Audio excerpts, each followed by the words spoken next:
Assalamualaikum dan selamat datang ke Pala Bola News. Seperti biasa, Pala Bola News akan menjanjikan berita bola sepak terbaik kepada anda semua pada setiap hari. Berikut merupakan keputusan perlawanan beberapa liga utama di Eropah yang berlangsung semalam dan awal pagi tadi. Di EPL, Spurs tewas mudah 2-0 dengan Aston Villa. Chelsea terikat 1 sama dengan Nottingham Forest. Di Ligue 1, Monaco menang 1-0 ke atas Brest. Lyon tewas 0-1 kepada Clermont Foot. Paris Saint-Germain telah tewas mengejut kepada Lens 3-1. Spurs tewas mengejut. Segalanya serba tidak menjadi buat anak-anak buah Antonio Conte apabila mereka kali ini mudah ditewaskan oleh Aston Villa 2-0 dalam perlawanan di stadium Tottenham Hotspur semalam. Kehilangan Dejan Kulusevski akibat masalah otot yang dialaminya sekali lagi memberikan impak besar buat barisan serangan pasukan Spurs yang seperti kebuntuan untuk mencipta jaringan. Antonio Conte memberitahu yang mereka mesti berbelanja untuk dapatkan pemain sekiranya mahu mengulangi kejayaan mereka musim lepas untuk berada di kedudukan 4 terbaik dalam liga. Mereka sebelum ini yang dilihat sebagai antara pencabar liga dengan persembahan konsisten mereka kini semakin berada dalam tekanan kerana Manchester United kini sudah memintas mereka untuk berada di tempat keempat, dan jika Liverpool berjaya menang ke atas Brentford awal pagi esok, maka Spurs akan terpelusuk ke tangga ke-6 di pintas Liverpool untuk berada di tangga ke-5 liga. Chelsea berputih mata dengan satu mata. Kedudukan Graham Potter sebagai pengurus Chelsea kini berada dalam situasi yang membimbangkan selepas mereka sekali lagi tercuci mata selepas hanya mampu seri 1 sama dengan Nottingham Forest awal pagi tadi. Mereka sebelum ini berjaya menewaskan Bournemouth dilihat sebagai masa kebangkitan mereka, tetapi kejayaan itu hanya sementara selepas Forest dilihat mempunyai ekspektasi gol lebih tinggi daripada mereka, iaitu 1.2 berbanding Chelsea 0.94. Bekas pemain Chelsea Jimmy Floyd-Asenbank mula mempersoalkan kredibiliti yang diberikan kepada Potter kerana dia melihat keadaan Chelsea kini semakin tenat berada di tangga ke-8 liga. Sesuatu perlu dilakukan untuk merubah kembali segala keputusan perlawanan yang melibatkan Chelsea selepas ini dalam usaha mereka untuk terus kekal berada dalam kedudukan 4 terbaik dalam liga.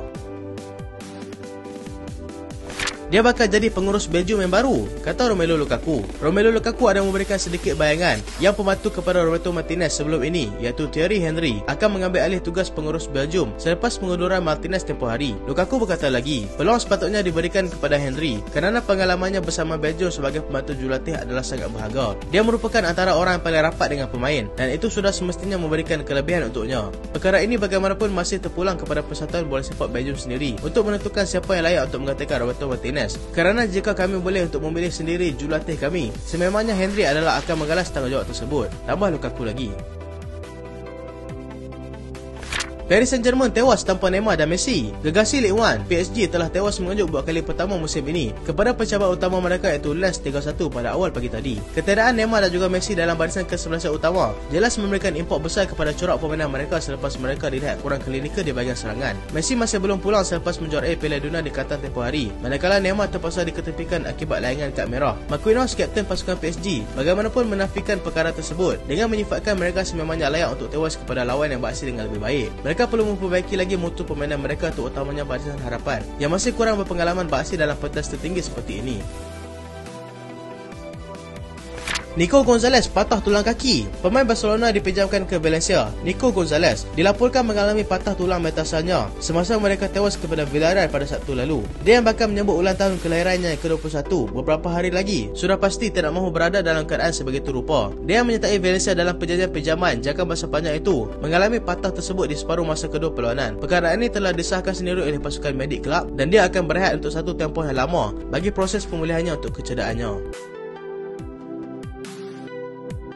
Kita perlukan peningkatan, kata Alisson Becker, penjaga gol utama pasukan Liverpool dan juga pasukan Brazil. Alisson Becker menuntut supaya rakan-rakannya meneruskan peningkatan dan momentum mereka setakat ini bagi memastikan tempat mereka dalam kedudukan 4 teratas dalam liga terus terjamin. Dia juga memberikan ambaran kepada mereka supaya tidak lagi memberikan alasan untuk tidak memberikan aksi yang terbaik buat pasukan selepas aksi di bawah form mereka sebelum ini. Dia berharap yang perlawanan menentang Brentford ini akan menjadi titik tolak kebangkitan mereka untuk kembali merebut tempat slot dalam Liga Juara-Juara Eropah, dan juga tidak mustahil untuk memberikan tekanan kepada mereka berada di puncak liga sana. Rekod mereka lebih baik jika mahu dibandingkan dengan Brentford, tetapi itu bukanlah penentu kemenangan mereka kerana aksi di atas padang adalah segalanya buat mereka.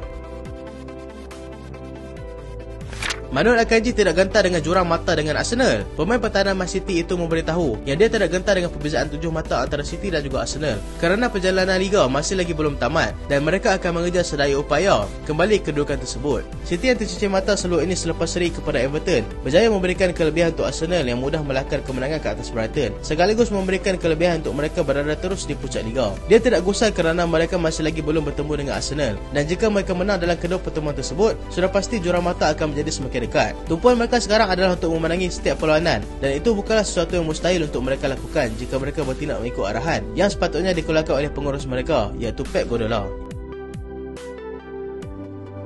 Ivan Toney mungkin dapat beraksi menentang Liverpool. Penyerang pasukan Brentford, Ivan Toney yang dilihat seperti mengalami kecederaan serius tempoh hari, kini mungkin dapat diturunkan untuk menentang Liverpool awal pagi nanti. Perkara ini disahkan sendiri oleh pengurus mereka iaitu Thomas Frank yang memberikan update terbaru mengenai situasi pemain tersebut. Perkara ini sudah pasti memberikan sedikit keyakinan buat mereka untuk turun menentang Liverpool yang kini sudah berada dalam momentum terbaik mereka, setidak-tidaknya untuk mencuri satu mata untuk dibawa pulang.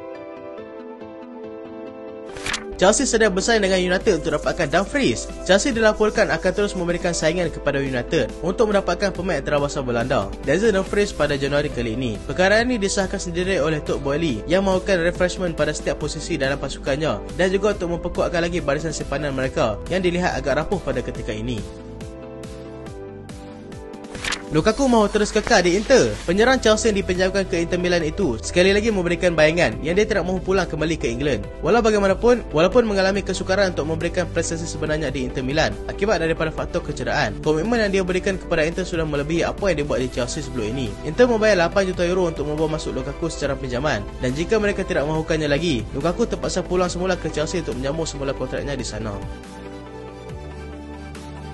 Dubravka dipanggil semula oleh Newcastle. Penjaga gol pasukan Newcastle yang dipinjamkan ke Manchester United, Martin Dubravka, kini sudah dipanggil semula ke Newcastle United selepas dilihat tidak digunakan sepenuhnya oleh Manchester United, di mana sudah 2 perlawanan dia tidak berada dalam senarai skuad mereka. Perkara ini sudah disahkan kedua-dua belah pihak menerusi laman web rasmi masing-masing semalam. Dia yang pulang untuk menjadi backup kepada Nick Pope dan setakat ini sudah membuat 130 penampilan sejak menyertai kelab tersebut pada 2018 yang lalu. Juventus minat Bukayo Saka. Juventus diberitakan sudah bersedia untuk mendapatkan Bukayo Saka daripada Arsenal sekiranya pemain itu memilih untuk melengah-lengahkan masa untuk menandatangani kontrak baru yang ditawarkan Arsenal. Mereka juga dikatakan akan memberikan Dusan Vlahovic sebagai pertukaran sekiranya mereka bersetuju untuk melakukannya.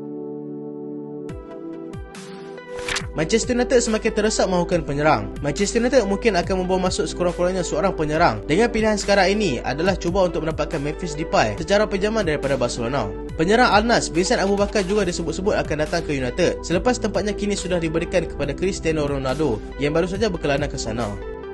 So itulah berita untuk kali ini dan terima kasih sebab tengok sampai habis. Jangan lupa like, jangan lupa share, jangan lupa subscribe. Aku Solehan. Assalamualaikum.